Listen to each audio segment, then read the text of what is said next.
ಬಂಧುಗಳಿಗೆ 75ನೇ ಶುಭಾಶಯಗಳನ್ನ ಗಣರಾಜ್ಯೋತ್ಸವದ ಶುಭಾಶಯಗಳನ್ನ ಕೊಡ್ತಾ ಇದ್ದೀನಿ. ಬೆಳಿಗ್ಗೆ 9 ಗಂಟೆಯಿಂದ ಇವಾಗ ತನಕ ಬಹಳ ವಿಜೃಂಭಣೆಯಿಂದ ನಮ್ಮ ಸರ್ಕಾರಿ ಮೈದಾನದಲ್ಲಿ 75ನೇ ಗಣರಾಜ್ಯೋತ್ಸವ ಕಾರ್ಯಕ್ರಮವನ್ನು ಆಚರಣೆ ಮಾಡಿದ್ದೀವಿ. ಅದರ ಗಣರಾಜ್ಯೋತ್ಸವದ ಪ್ರಯುಕ್ತವಾಗಿ ನಮ್ಮ ಇಲಾಖೆಯ ಕೃಷಿ ಇಲಾಖೆಯಿಂದ ಕೃಷಿ ಮತ್ತು ತೋಟಗಾರಿಕೆ ಜಂಟಿ ಇಲಾಖೆಯಿಂದ ಸಿರಿಧಾನ್ಯ ಮೇಳವನ್ನ ಇವತ್ತು ನೀವು ಏರ್ಪಾಡು ಮಾಡಿರೋದು ಬಹಳ ಸಂತೋಷವಾದ ವಿಚಾರ. ಬಹಳ ಸುಂದರವಾಗಿ ಈ ಕಾರ್ಯಕ್ರಮ ಮೂಡಿಬಂದಿದೆ. ಸಿರಿಧಾನ್ಯ ಅಂದ್ರೆ ಮಿಲೆಟ್ಸ್. ಈಗ ಹೆಲ್ತ್ ಈಸ್ ವೆಲ್ತ್, ದುಡ್ಡಿದ್ರೆ ಸಾಲದ ಜೊತೆಯಲ್ಲಿ ಆರೋಗ್ಯ ಇರಬೇಕು ಅನ್ನೋದಕ್ಕೆ ಎಲ್ಲರೂ ಈಗ ಮುಂಚೆ ಏನ್ ತಿಂತಾ ಇದ್ರು ಆಹಾರಗಳನ್ನ ಬಿಟ್ಟು ಮಾಡ್ರನ್ ಅಂದ್ರೆ ಆಧುನಿಕ ಆಹಾರದ ಕಡೆ ಹೋಗಿದ್ರು. ಅದು ಅನಾರೋಗ್ಯ ಅಂತ ಗೊತ್ತಾದ್ಮೇಲೆ ನಮ್ಮ ಪೂರ್ವಜರು ಏನು ಉಪಯೋಗಿಸ್ತಾ ಇದ್ರು ಸಿರಿಧಾನ್ಯಗಳು, ಆ ಸಿರಿಧಾನ್ಯಗಳನ್ನ ಉಪಯೋಗಿಸುವುದರ ಮುಖಾಂತರ ನಿಮ್ಮ ಆರೋಗ್ಯವನ್ನ ಕಾಪಾಡ್ಕೊಳ್ಬೋದು ಅಂತ ಹೇಳಿ ಕಮಿಷನರ್ ಅಲ್ಲಿದ್ದೀವಿ ಬರ್ರಿ ಬರ್ರಿ ಮೇಲೆ ನೀರಾಕೊಂಡಿದ್ದೀವಿ ಒಂದು ಕಾರ್ಪೊರೇಷನ್ ಕಮಿಷನರ್ ತಹಸೀಲ್ದಾರ್ ಶಿವನದ ಸರ್ ದಯವಿಟ್ಟು ವೇದಿಕೆ ಹೋಗಬೇಕು. ತಾಲೂಕು ದಂಡಾಧಿಕಾರಿ ಹರ್ಷವರ್ಧನ್ ಸಹ ವೇದಿಕೆಯನ್ನು ಬರಬೇಕಾಗುತ್ತೆ. ಅದರಿಂದ ನಮ್ಮ ಪೂರ್ವಜರು ಯಾವ ತರ ಆಹಾರ ಪದ್ಧತಿಯನ್ನು ಅಳವಡಿಸ್ಕೊಂಡಿದ್ರು ಅದೇ ಪದ್ಧತಿ ಮತ್ತೆ ನಾವು ಉಪಯೋಗಿಸ್ತಾ ಇರೋಂಥದ್ದು ಬಹಳ ಮುಖ್ಯ ಆಗ್ತದೆ ಅಂತ ನಾನು ಈ ಸಂದರ್ಭದಲ್ಲಿ ಹೇಳಲಿಕ್ಕೆ ಬಯಸ್ತೀನಿ. ರೈತ ಈ ದೇಶದ ಶಕ್ತಿ. ರೈತ ನಿಮ್ಮೆಲ್ಲರ ಅನ್ನದಾತ. ರೈತರು ಬೆಳೆನೇ ಬೆಳೆದಿಲ್ಲ ಅಂದ್ರೆ, ರೈತರು ಜೀವನ ಮಟ್ಟ ಸರಿ ಹೋಗಿಲ್ಲ ಅಂದ್ರೆ ನಮ್ದು ಯಾರ್ದು ಜೀವನ ಮಟ್ಟ ಸರಿ ಹೋಗುವಂತಹ ಪ್ರಮೇಯನೇ ಇಲ್ಲ. ಸೈನಿಕ ರೈತ ಅದೇ ನಮ್ಮ ದೇಶದ ಬೆನ್ನೆಲುಬು ಅಂತ ನಾನು ಈ ಸಂದರ್ಭದಲ್ಲಿ ಹೇಳಲಿಕ್ಕೆ ಬಯಸ್ತೇನೆ. ಇವತ್ತು ಏನು ಕೃಷಿ ಇಲಾಖೆ ಮತ್ತು ತೋಟಗಾರಿಕೆ ಜಂಟಿಯಾಗಿ ನೀವು ಈ ಸಿರಿಧಾನ್ಯ ಮೇಳವನ್ನು ಏರ್ಪಡಿಸಿದ್ದೀರಿ.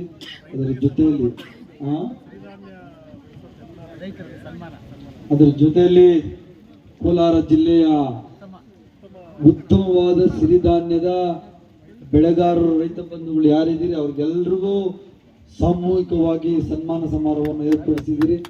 ಇಡೀ ಕರ್ನಾಟಕ ರಾಜ್ಯದ ಎಲ್ಲ ಜನತೆಯ ಪರವಾಗಿ, ಕರ್ನಾಟಕ ರಾಜ್ಯದ ಸರ್ಕಾರದ ಪರವಾಗಿ ನಾನು ಎಲ್ಲ ರೈತರಿಗೆ ನಾನು ಅಭಿನಂದನೆಗಳನ್ನ ಸಲ್ಲಿಸ್ತಾ ಇದ್ದೀನಿ.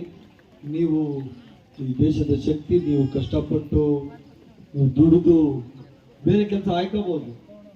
ರೈತರುಗಳು ಕೃಷಿಯನ್ನ ಬಿಟ್ಟು ಎಲ್ಲಾದ್ರೂ ಕೆಲಸಕ್ಕೆ ಹೋದ್ರೆ 20-30 ಸಾವಿರ ಸಂಬಳ ಬರ್ತದೆ. ಬಟ್ ರೈತರಿಗೆ 20-30 ಸಾವಿರ ಸಂಬಳನೂ ಬರಲ್ಲ. ಆದ್ರೂ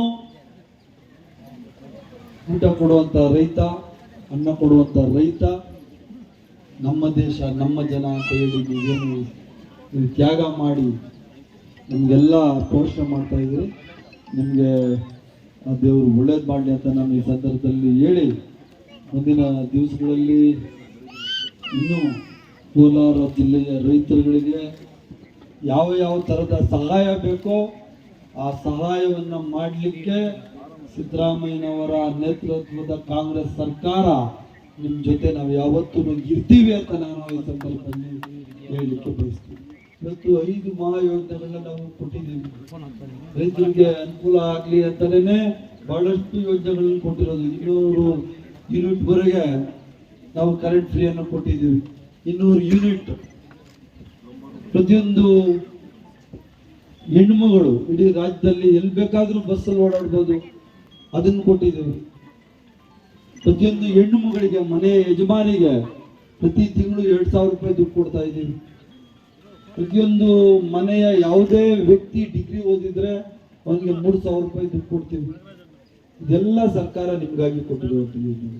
2023-24ನೇ ಸಾಲಿನ ಬರೀ 8 ತಿಂಗಳಿಗೆ 39,000 ಕೋಟಿ ರೂಪಾಯಿಗಳನ್ನ ಈ 5 ಯೋಜನೆಗಳಿಗೆ ಕೊಟ್ಟಿರುವಂತಹ ಶ್ರೇಯಸ್ಸು ನಿಮ್ಮೆಲ್ಲರ ನೆಚ್ಚಿನ ಮುಖ್ಯಮಂತ್ರಿ ಸಿದ್ದರಾಮಯ್ಯನವರಿಗೆ ಸೇರ್ಬೇಕಾಗ್ತದೆ. ನೀವ್ಯಾರು ಖುಷಿನೇ ಇಲ್ಲ, ಚಪ್ಪಾಳೆನ ಹೊಡಿತಲ್ಲ ಯಾರನ್ನು. ಹೆಣ್ಮಕ್ಳೆಲ್ಲ 2,000 ರೂಪಾಯಿ ಬತ್ತಾಯ್ತೋ ಇಲ್ಲೋ? ಏನ್ ಕೈ ಎತ್ತಮ್ಮ, ಯಾರಿಗೆ ಬತ್ತಾಯ್ತೋ ಯಾರಿಗೆ ಬತ್ತಾ ಇಲ್ಲ? ಯಾರು ಬತ್ತಾಯ್ತ ಕೈ ಎತ್ತಿ. ನಿಮ್ಗೆ ಯಾರಿಗೆ ಬತ್ತಾ ಇಲ್ವಾ? ಯಾವ ಹೆಣ್ಮಕ್ಳು ಎಲ್ಲ ಬಸ್ಸಲ್ಲಿ ಯಾರು ಓಡಾಡ್ತಾ ಇದೀರಾ ಫ್ರೀಯಾಗಿ? ಎಲ್ಲ ಎತ್ಬೇಕು ಕೈ. 200 ಯೂನಿಟ್ ವರೆಗೆ ಈ ಕಡೆ ಅವರೆಲ್ಲ ನಮ್ಮ ರೈತರು, ಅವರೆಲ್ಲ ಪಾಪ 200 ಯೂನಿಟ್ ವರೆಗೂ ನನ್ನ ಪ್ರಕಾರ ಒಂದು ವರ್ಷಕ್ಕೆ ಬರೀ ಕೋಲಾರ ಜಿಲ್ಲೆಯಿಂದ ಮಾತ್ರ ಈ ಎಲ್ಲ ಯೋಜನೆಗಳಿಗೆ ಒಂದು 4,000 ಕೋಟಿ ರೂಪಾಯಿ ನಾವು ಕೊಡ್ತೇವೆ. ಬರೀ ಕೋಲಾರ ಜಿಲ್ಲೆಗೆ ಮಾತ್ರ ಈಗಾಗಲೇ 127 ಕೋಟಿ ಹೆಣ್ಮಕ್ಳು ಬಸ್ಗಳಲ್ಲಿ ಸಂಚಾರ ಮಾಡಿದ್ರು. 127 ಕೋಟಿ ಟಿಕೆಟ್ ಹರಿದಿದ್ದೀವಿ ನಾವು, ಫ್ರೀಯಾಗಿ ಕೊಟ್ಟಿರೋದು ಹೆಣ್ಮಕ್ಳಿಗೆ. ಅದ್ಯಾರು ಶ್ರೀಮಂತರಿಗೆಲ್ಲ ಮಧ್ಯಮ ವರ್ಗದವ್ರಿಗೆ ನಾವು ಅದನ್ನು ಭೇದ ಭಾವ ಮಾಡಿಲ್ಲ. ಸರ್ಕಾರ ಅದನ್ನು ಭೇದ ಭಾವ ಮಾಡಿಲ್ಲ. ಶ್ರೀಮಂತರು ಬಸ್ಸಲ್ಲಿ ಹೋದ್ರೆ ಅವ್ರಿಗೆ ಟಿಕೆಟ್ ಹಾಕೋದಾಗ್ಲಿ, ಬಡವರು ಅವ್ರು ಮಾತ್ರ ಫ್ರೀ ಅಂತ ಮಾಡಿಲ್ಲ. ಕೆಳವರ್ಗ ಮಧ್ಯಮ ವರ್ಗದವರಿಗೆ, ಶ್ರೀಮಂತರಿಗೆ, ಬಡವರಿಗೆ, ರೈತರಿಗೆ ಎಲ್ರಿಗೂ ಸೇಮ್ 200 ಯೂನಿಟ್ ವರೆಗಿನ ಕರೆಂಟು ಎಲ್ರಿಗೂ ಫ್ರೀ. ಅದಕ್ಕೂ ಏನೂ ಇಲ್ಲ. ಯಾವತ್ತೂ ಸಿದ್ದರಾಮಯ್ಯನವ್ರ ಸರ್ಕಾರ ಯಾವತ್ತು ಇರ್ತದೆ. 2013ರಿಂದ 2018 ತನಕ ಈ ರಾಜ್ಯದ ಮುಖ್ಯಮಂತ್ರಿಗಳಾಗಿದ್ದ ಸಿದ್ದರಾಮಯ್ಯನವರು ಭಾಗ್ಯಗಳ ಸರ್ದಾರ ಅಂತಾನೆ ಹೆಸರು ತಗೊಂಡು ಅವ್ರು ಕೊಟ್ಟಂತ ಯೋಜನೆಗಳು ಇನ್ನೂ ಪ್ರಸ್ತುತ. ಈ ಎರಗೋಳು ಯೋಜನೆಗೆ 400 ಕೋಟಿ ದುಡ್ಡು ಕೊಟ್ಟವ್ರು ಯಾರು? ಪೂಜೆ ಯಾರೋ ಮಾಡಿರ್ಬೋದು, ಬಂದು ಅವತ್ತು ಯಾರೋ ಹೇಳ್ತಾ ಇದ್ರು. ಆದ್ರೆ ಅದಕ್ಕೆ ದುಡ್ಡಿಟ್ಟು ರಮಣವ್ರ ಆಫೀಸರ್ ಅವ್ರಿಗೆ ದುಡ್ಡಿಟ್ಟು, ಈ ಯೋಜನೆಗೆ ದುಡ್ಡಿಟ್ಟು ಈ ಯೋಜನೆಯನ್ನ ಕಾರ್ಯಗತಗೊಳಿಸಿ ನಿಮ್ಗೆಲ್ರಿಗೂ ನೀರು ಕೊಟ್ಟಂತಹ ಶ್ರೇಯಸ್ಸು ಕಾಂಗ್ರೆಸ್ಗೆ ಸೇರ್ತದೆ, ಸಿದ್ದರಾಮಯ್ಯ. ಇವತ್ತು ನೀವೇ ನೋಡ್ತಾ ಇದ್ದೀರಾ, ಯಾರಿಗೆ ಯಾವುದರ ಅವಶ್ಯಕತೆ ಇದೆ, ಈ ಸಮಾಜದಲ್ಲಿ ತುಳಿತಕ್ಕೆ ಒಳಪಟ್ಟಂತಹ ಯಾವುದೇ ವ್ಯಕ್ತಿ ಇರ್ಬೋದು, ಅವರಿಗೆಲ್ಲ ರಕ್ಷಣೆ ಕೊಡುವಂತಹ ಸರ್ಕಾರ ಯಾವುದಾದ್ರೂ ಇದ್ರೆ ಅದು ಕಾಂಗ್ರೆಸ್ ಸರ್ಕಾರ, ಸಿದ್ದರಾಮಯ್ಯ. ಜಾತಿ ಜನಾಂಗಗಳ ಮಧ್ಯದಲ್ಲಿ ತಂದಿಟ್ಟು ರಾಜಕಾರಣ ಮಾಡಿ ಆ ರಾಜಕಾರಣದ ಹೆಸರಲ್ಲಿ ವೋಟ್ ತಗೊಳ್ಳುವಂತ ಜನಗಳು ಯಾರು ಅಂತ ನಿಮಗೆ ಗೊತ್ತಿದೆ. ಮುಂದಿನ ದಿವಸಗಳಲ್ಲಿ ಇಂಥವ್ರಿಗೆ ನೀವು ಸಹಾಯ ಮಾಡಿದ್ರೆ ನಿಮ್ಮ ಬದುಕು ಹಸ್ನಾಗಲ್ಲ. ಯಾವತ್ತೂ ಸಮಾಜದ ಸೃಷ್ಟಿ, ಈ ದೇಶದಲ್ಲಿ ಹುಟ್ಟಿದಂತಹ ಪ್ರತಿಯೊಬ್ಬ ಪ್ರಜೆ ಅವನು ಈಕ್ವಲ್. ಯಾವುದೇ ಜಾತಿ ಜನಾಂಗಕ್ಕೆ ಸೇರಿರ್ಬೋದು, ಯಾವುದೇ ಮತಕ್ಕೆ ಸೇರಿರ್ಬೋದು, ಶ್ರೀಮಂತ ಇರ್ಬೋದು, ಬಡವರು ಇರ್ಬೋದು. ಡಾಕ್ಟರ್ BR ಅಂಬೇಡ್ಕರ್ ಅವರು ಏನ್ ಸಂವಿಧಾನದಲ್ಲಿ ಹೇಳಿದ್ದಾರೆ ಅದನ್ನೇ ನಾವೆಲ್ಲ ಫಾಲೋ ಮಾಡ್ಬೇಕಾಗಿದೆ. 12ನೇ ಶತಮಾನದಲ್ಲಿ ಬಸವಣ್ಣವರು ಏನ್ ಹೇಳಿದ್ರು, ಸಮಾಜದ ಸೃಷ್ಟಿ. 15ನೇ ಶತಮಾನದಲ್ಲಿ ಕನಕದಾಸರು ಏನ್ ಹೇಳಿದ್ರು, ಸಮಾಜದ ಸೃಷ್ಟಿ.